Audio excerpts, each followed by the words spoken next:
우리는 지금 대각성 전도 집회와 새생명 축제를 석 주간 앞에 두고 있습니다. 우리는 이 주간 동안 여러 번 걸쳐서 요나서를 함께 나누고 있죠. 오늘 본문을 보면은 물고기 배 속에서 죽음의 고비를 넘겼던 요나가 다시 회생하게 되자 하나님께서 그에게 두 번째로 나타나셔서 똑같은 명령을 내리신 장면이 나옵니다.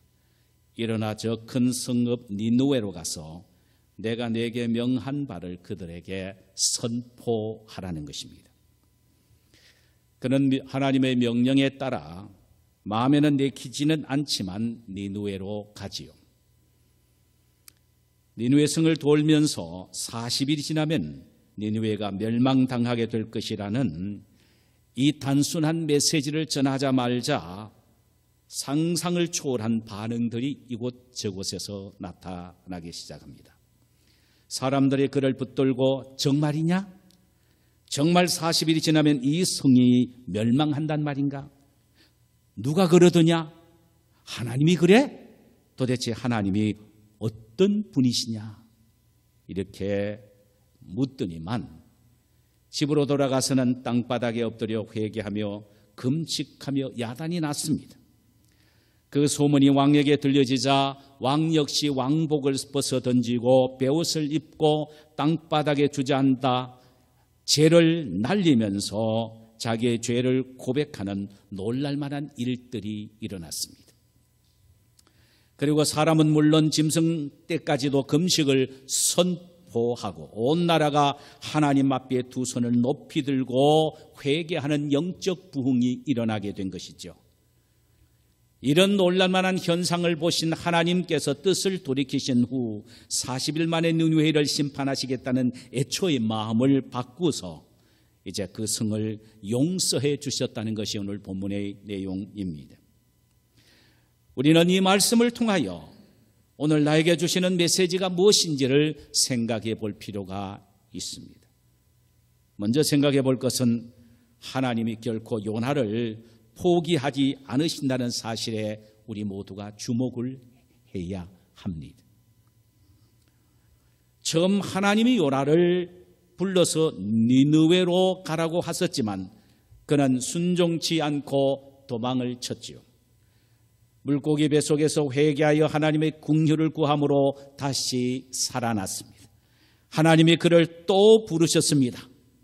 하나님께 실망을 안겨준 사람을 구차하게 왜 또 찾으셨느냐 하는 것입니다. 하나님에게 사람이 없습니까? 유대 나라에는 요나보다 똑똑한 사람이 얼마나 많은데 하나님은 왜 또 배반한 요나를 부르셨느냐라는 말입니다. 바로 이것이 오늘 저와 여러분이 주목을 해야 될 부분입니다. 하나님은 사용하시려고 한번 점 찍어 놓은 사람은 결코 포기하지 않으신다는 사실을 이 요나서를 통하여 우리에게 보여주고 있습니다. 모세는 40년 동안 양이나 치면서 촌놈 노릇을 했고 이제는 나이가 80이 되었지요. 그럼에도 불구하고 모세가 태어나기 전부터 하나님은 모세를 선택하여 이스라엘 백성들을 구원할 계획을 세우셨지요.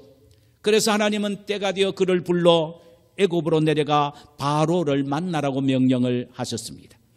모세는 말합니다. 나는 혀가 둔합니다. 말 재주가 없습니다. 말 잘하는 사람을 보내주세요. 40년 동안 광야에 박혀서 양이나 쳤는데 나 같은 사람이 도대체 무엇을 한단 말입니까? 난 못 갑니다. 난 못 갑니다라고 버티고 하나님의 명령에 불순종하려고 몸부림을 칩니다. 그러나 하나님은 결코 포기하지 않으셨습니다. 결국은 하나님은 그를 보내시고야 마신 것입니다. 베드로 역시 마찬가지입니다.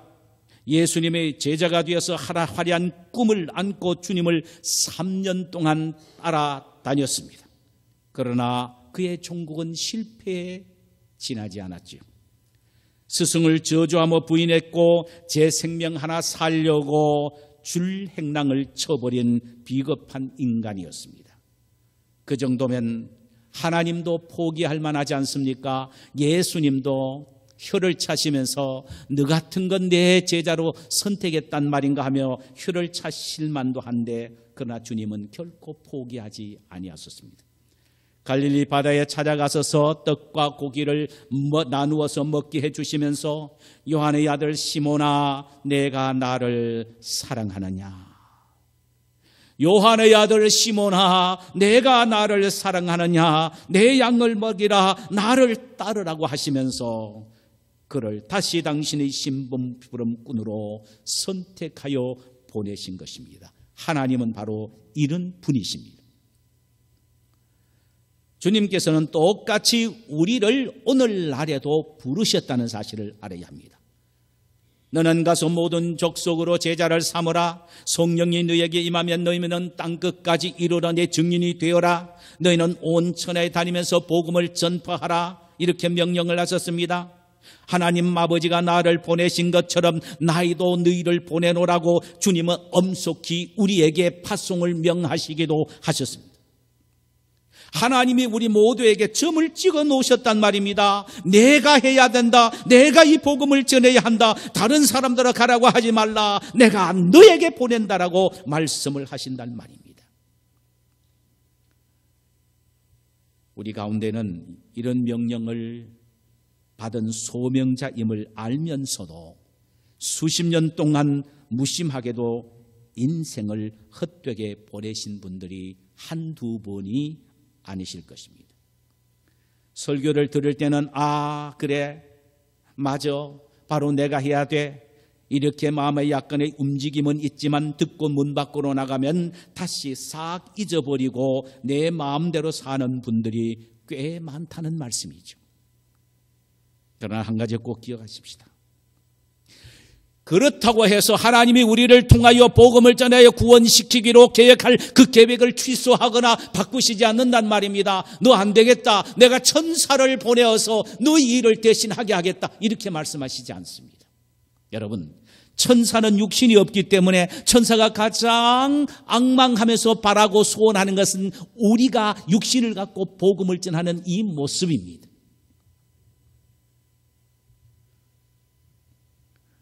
사랑하는 여러분, 우리가 알아야 될 것이 있습니다.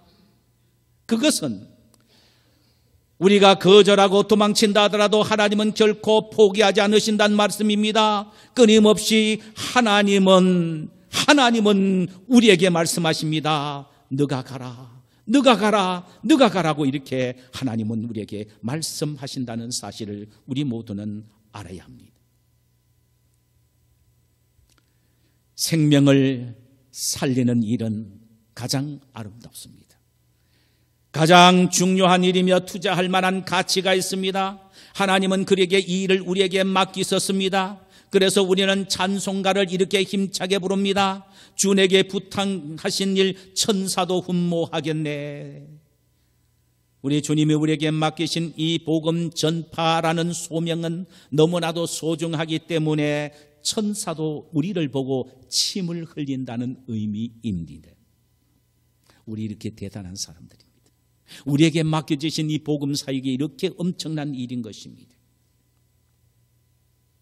이 복음 사역의 영광스러움에 대하여 이사야 선지자는 환상을 통하여 하나님의 음성을 듣고 깜짝 놀라게 됩니다.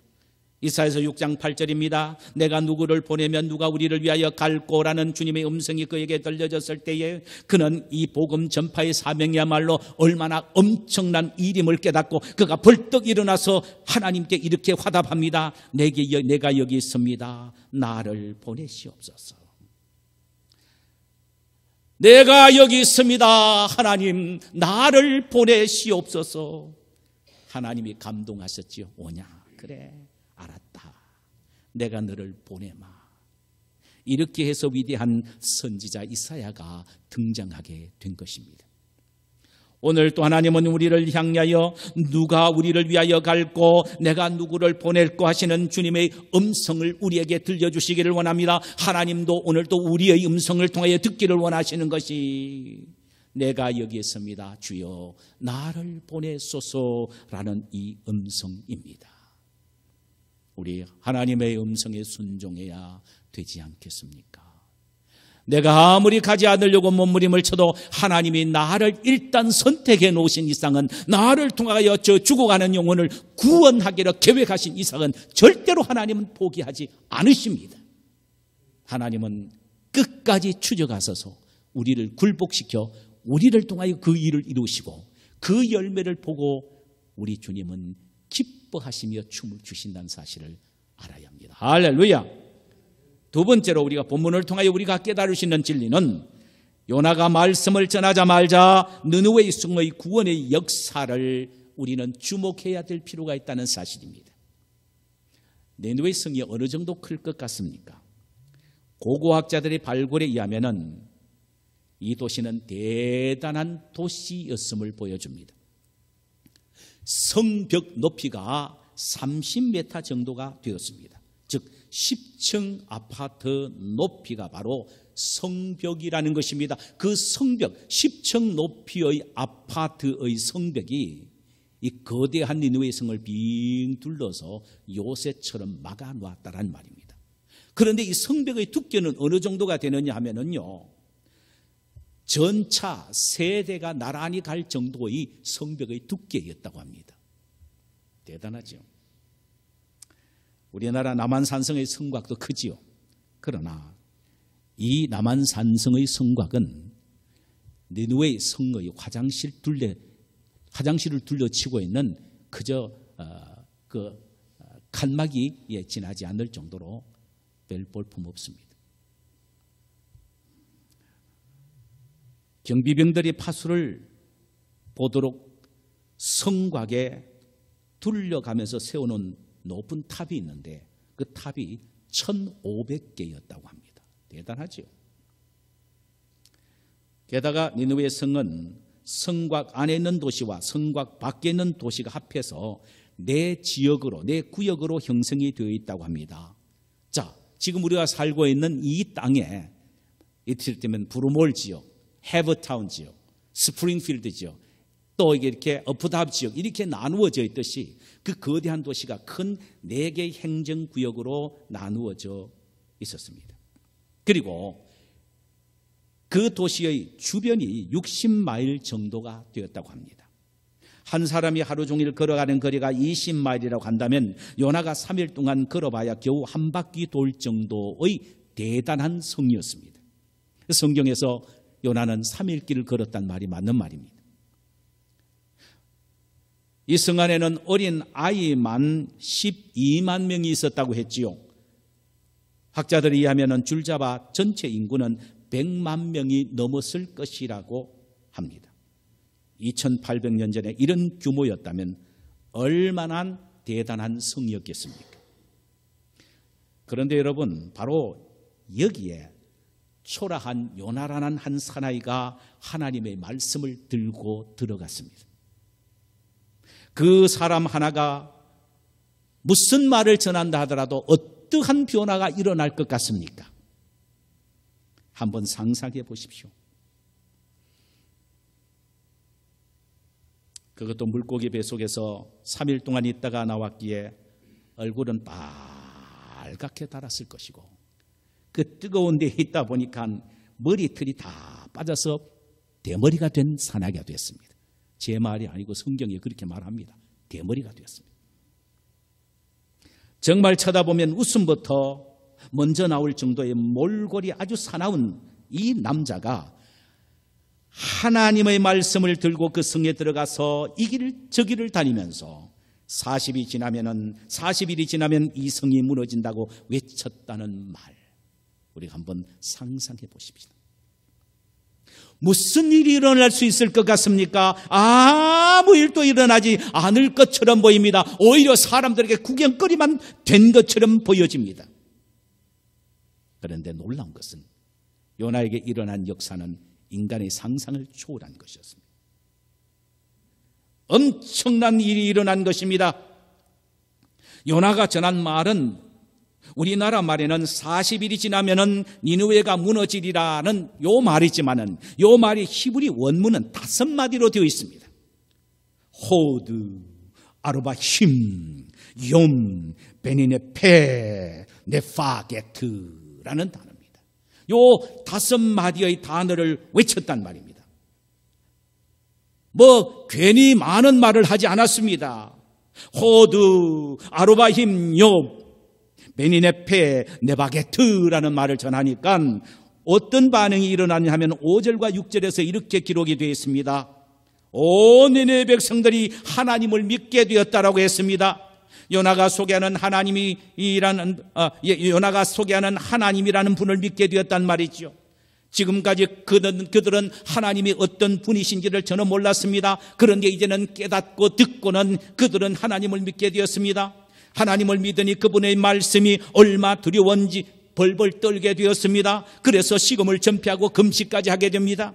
물론 남녀 대소하고 모든 사람이 굵은 배를 입고 회개하기 시작합니다. 백성들이 이런 역사를 일으켰다는 소문이 들려지자 왕도 깜짝 놀라서 왕위에서 즉시 내려와 왕복을 벗어 던지고 굵은 베옷을 입고 땅바닥에 엎드려 죄를 날리면서 회개하기를 시작합니다. 그리고는 왕이 선포합니다. 이 땅에 있는 모든 사람들, 심지어 어린 아이들 누구든 좋다, 다 회개하고 그리고 굵은 베옷을 입고 금식하며 물도 마시지 말고 음식도 먹지 말라, 짐승 때까지 그렇게 하라, 이렇게 명령을 내린 것입니다.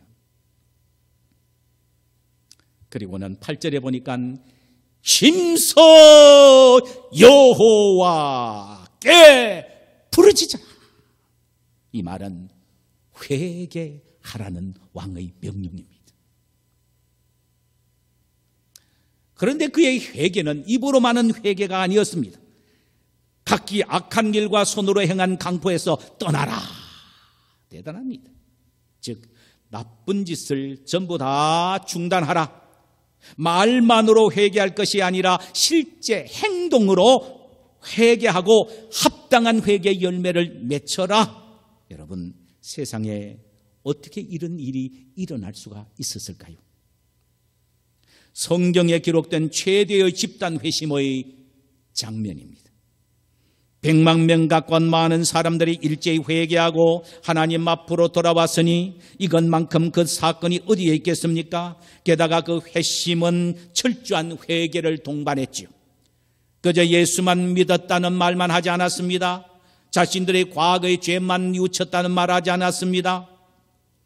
철저히 회개하면서 돌아섰다라는 말입니다. 그들의 행동과 생각과 마음 전체가 메타노이아, 방향을 전환했다는 말입니다. 얼마나 대단하고 놀랄만한 복음의 능력입니까? 사랑하는 여러분, 오늘날 하나님이 우리에게 전하라고 주신 말씀은 요나가 전한 5마디에 비하면 얼마나 은혜스럽습니까? 요나의 메시지는 회개하라, 회개하지 않으면 너는 죽는다, 너 죽지 않으려면 회개하라는 단순한 말이 아닙니까? 그러므로 그냥 들으면 섬뜩합니다. 그러나 주님이 우리에게 전하라고 주신 복음은 어떤 것입니까? 주 예수를 믿으라, 그리하면 너희와 너 집에 구원함을 얻으리라. 예수 믿기만 하면 너도 살고 너의 가정도 산다.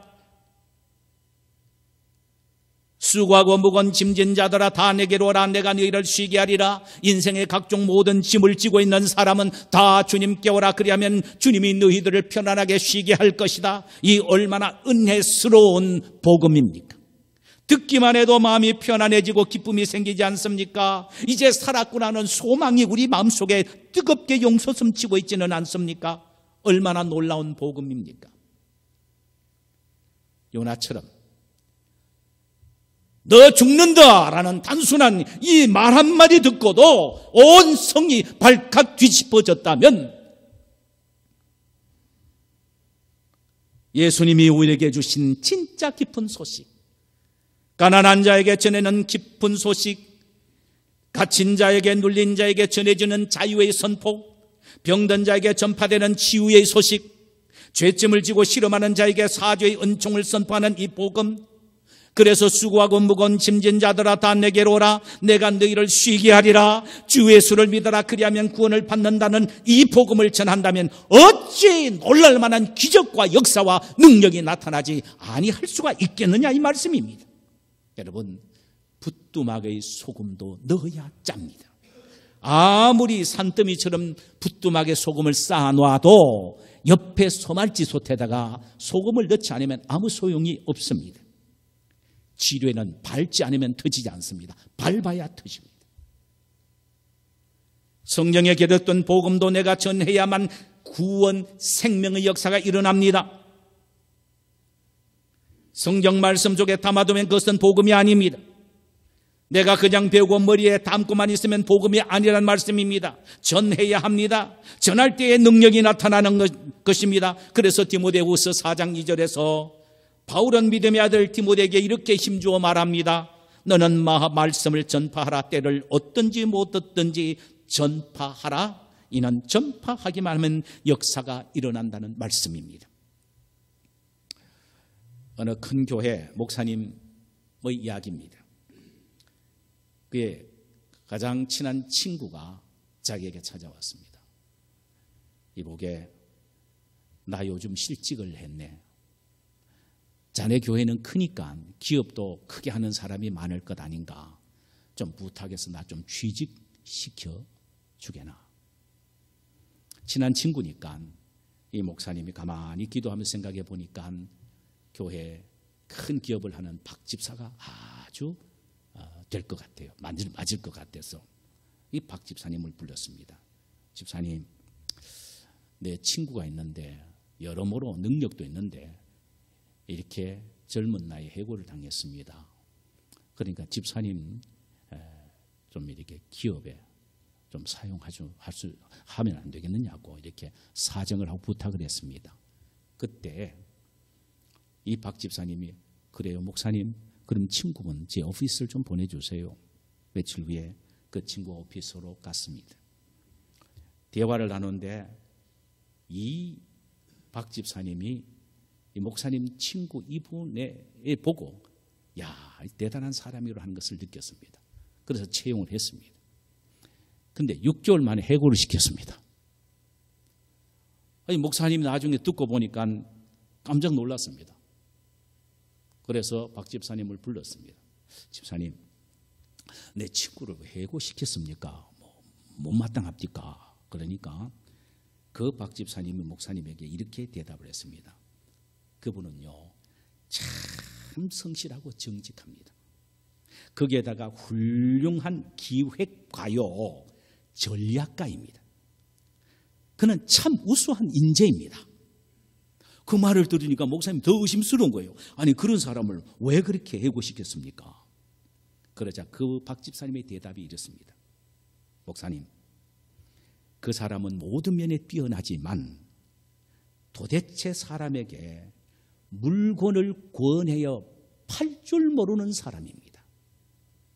손님을 전시장으로 다 안내해 놓고는 그 상품에 대하여 이야기를 해서 그들의 마음을 움직여서 팔 줄을 모르는 사람입니다.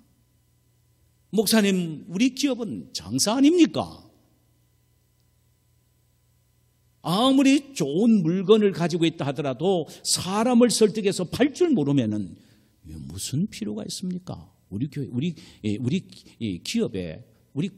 기업에 유익이 되지 않아서 그래서 잘랐습니다.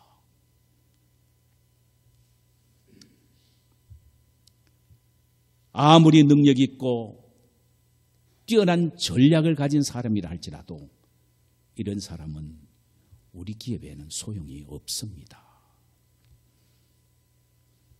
사랑하는 여러분, 하나님은 우리에게 복음을 맡겨 주셨습니다. 입을 열어 짓지 못하는 개가 아무 소용이 없듯이 한마디도 전하지 못하는 성도 무슨 소용이 있습니까? 아무리 죽어가는 사람을 살리는 명약과 같은 복음이라 할지라도 전하지 않으면 소용이 없는 겁니다. 전하지 못하는 사람이라면 진정 성도라고 말할 수가 없다는 말입니다.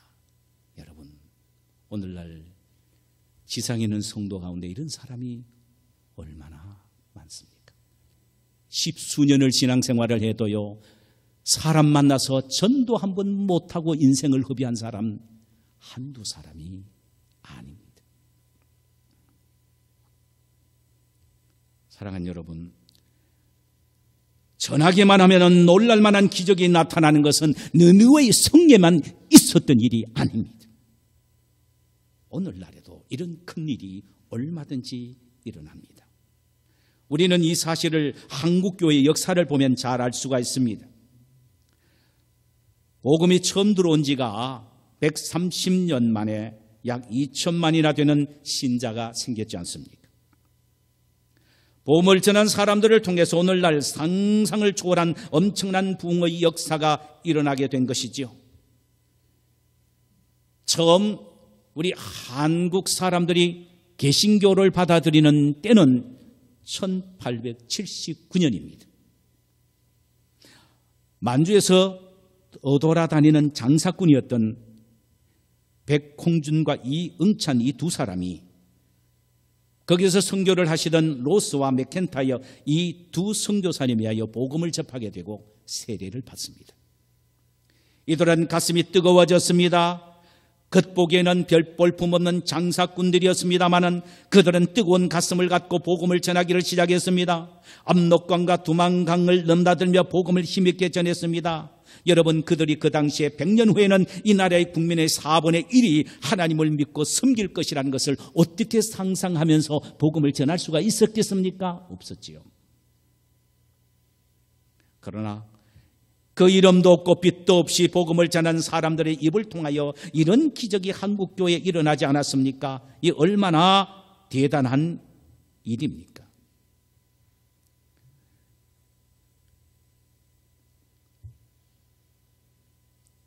복음은 오늘날에도 전하는 사람의 입을 통하여 이런 역사가 나타납니다. 우리가 진정 입을 열면 놀랄만한 복음의 역사가 일어납니다. 할렐루야! 죽은 자가 살아난 역사가 우리가 전하는 복음을 통하여 반드시 일어납니다. 할렐루야! 하나님을 무시하는 완악한 사람들이 가슴을 치며 회개하는 놀랄만한 역사가 우리가 전하는 복음을 통하여 분명히 나타납니다. 할렐루야! 그런데 왜 나에게는 이런 능력이 나타나지 않고 있습니까? 전하지 않기 때문입니다. 간단합니다. 전하지 않기 때문입니다. 우리는 일상생활에서 1초의 기회라도 복음을 전할 수 있는 찬스를 만들기 위하여 신경을 써야 합니다. 그럴 때에 우리 입에서 나오는 복음을 통하여 수많은 사람들이 돌아서고 구원받는 역사가 오늘 또 있게 됩니다. 여러분 기억하세요. 세상 사람들이 뛰어다니면서 참 복음을 전하여 예수 믿게 하는 이것이야말로 얼마나 어리석은 모습처럼 보입니까? 그러나 하나님은 인간이 볼 때에 어리석게 보이는 이 전도란 방법을 통하여 사람을 구원하는 일을 기뻐하십니다. 할렐루야! 하나님은 이 방법 외에는 다른 방법 사용하지 않습니다. 일시에 하나님이 기적을 보이실 수 있습니다. 이해하시겠죠? 환상을 보일 수도 있습니다. 그러나 하나님은 절대로 그런 방법을 사용하지 않습니다. 당신의 아들 예수가 십자가에서 피 흘려 죽으신 그 엄청난 구원의 사건을 내 발을 걸어가는 이 노고와 수고를 통하여 내 입을 외치는 헌신을 통하여 하나님은 죽어가는 영혼들을 구원시키는 이 방법을 사용하신다 이 말입니다.